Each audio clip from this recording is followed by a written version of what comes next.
First at 5 o'clock and only on 7 News, we've been telling you for days now about the ongoing controversial battle between a D.C. resident and the woman she says is trying to take over her home. Thanks for joining us this evening. I'm Michelle Marsh. And I'm Victoria Sanchez. Our Washington, D.C. reporter Phylicia Ashley broke this story. She's learning how the Airbnb guest turned accused squatter was allegedly able to delay the eviction process at multiple properties. Phylicia. Yes, and I also learned that at the start of this year, DC already made some changes to some of their programs and how it works so that those who may be trying to use the system to their benefit in the wrong ways aren't able to do so as easily. A dive into Shadija Romero's past shows she has done this before. Romero allowed me to speak with her only once. Ava Noma is the one showing that you were in the process of being evicted for paying 1 month's rent when you were there for 13. So no, that would not be accurate. So the court records are not accurate? I did not go to court for eviction for Ava Noma. But 7 News found public court records showing Romero was in court to face eviction.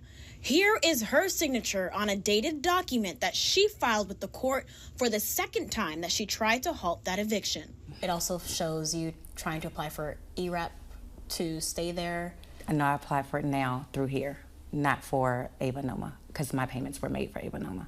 This is a copy of the eviction case summary for Ava Noma, showing Romero applied for DC's Emergency Rental Assistance Program 8 months into the eviction process. I mean, it's a professional tenant. I sat with landlord and tenant attorney Rich Bianco. We went through Romero's rental and civil court background. And just like asking for ERAP funds, the purpose of it was to delay the eviction. And that's mostly, or quite often, what these eviction cases are about, being able to stay in the property rent-free for as long as humanly possible. And, you know, the courts are overwhelmed. And it's just part of the deal. It happens. It takes a very, very long time to evict people. After the Airbnb homeowner requested that Romero leave the property, again, she submitted to the court that she was applying for ERAP and that the homeowners had to go through the landlord-tenant court to get her out. Coming up at 6, I asked Romero to send me copies of proof that she has paid for her stay at this Airbnb for the full 10 months that she's been there. She sent me some copies of some payments showing she paid for some of the time she extended at the Airbnb, but still has not provided documentation for more than half of her stay there. Now, we'll also have more on Shadija's past as well as the experience of being able to do this in the district. Now reporting live from the DC Bureau, Phylicia Ashley, 7 News.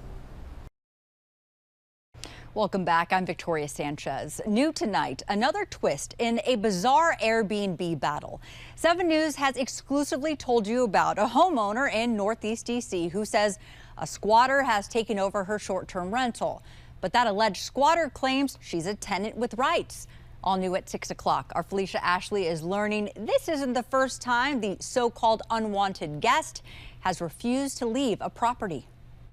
I found court records revealing that Romero stayed in multiple properties in and around D.C. rent-free for months while they went through the eviction process.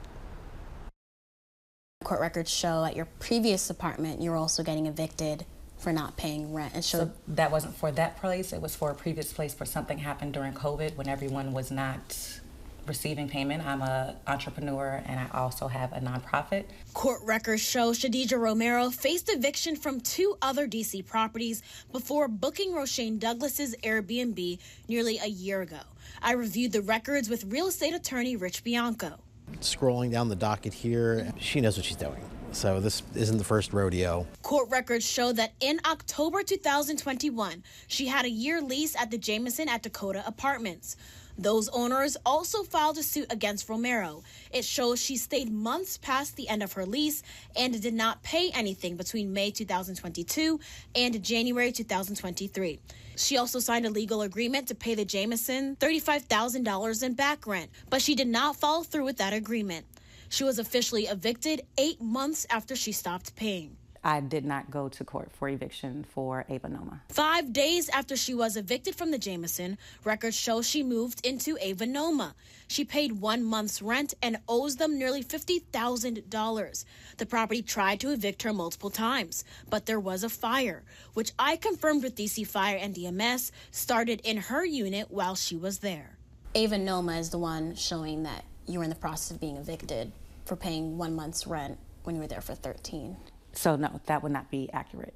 Again, court documents show Romero filed a motion to delay the eviction, this time citing the fire and saying insurance needed to see the damage in the unit. She booked the Airbnb as she was getting evicted from that property.